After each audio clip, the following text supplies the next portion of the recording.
Good morning बच्चों। मैं आपकी Hindi teacher Poonam Nijhawan, Mount Litera Zee school Jhansi.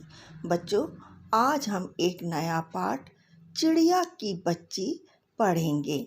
ठीक है, अब चलिए हम पाठ को शुरू करते हैं। लेखक ने इस कहानी में एक चिड़िया की आज़ाद जिंदगी की तुलना एक अमीर सेठ की विवश जिंदगी से की है। सेठ माधव दास के पास हर भौतिक सुख सुविधाएं हैं, लेकिन सच्ची खुशी नहीं है।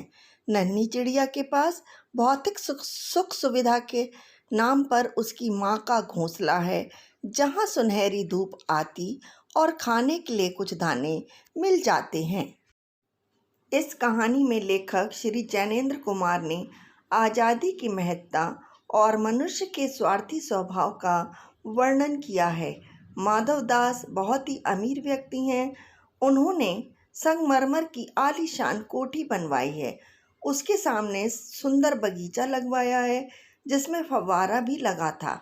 शाम के समय कोठी के चबूतरे पर तख्त डलवाकर मसनद के सहारे बैठकर बगीचे की सुंदरता का आनंद लिया करते थे, परंतु उन्हें कुछ खाली सा लगता था। एक शाम एक चिड़िया गुलाब की टहनी पर आकर बैठ गई थी।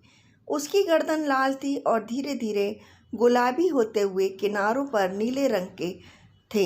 पंख बहुत चमकदार थे। उसके शरीर पर विचित्र चित्रकारी थी।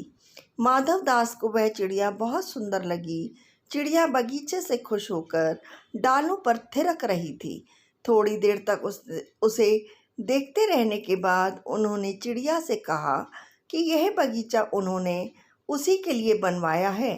चिड़िया माधव दास की बात सुनकर संकोच में पड़ गई थी। उसने कहा कि वह तो यहाँ केवल सांस लेने के लिए रुक गई थी। माधव दास ने कहा कि यह बगीचा मेरा है और वह यहाँ रह सकती थी। माधव दास की बातें सुनकर चिड़िया थिरकना भूल गई। माधव दास ने उस चिड़िया को उसके सूने महल में रुककर चहचहाने के लिए कहा। चिड़िया बोली कि वह अपने घर माँ के पास जा रही थी।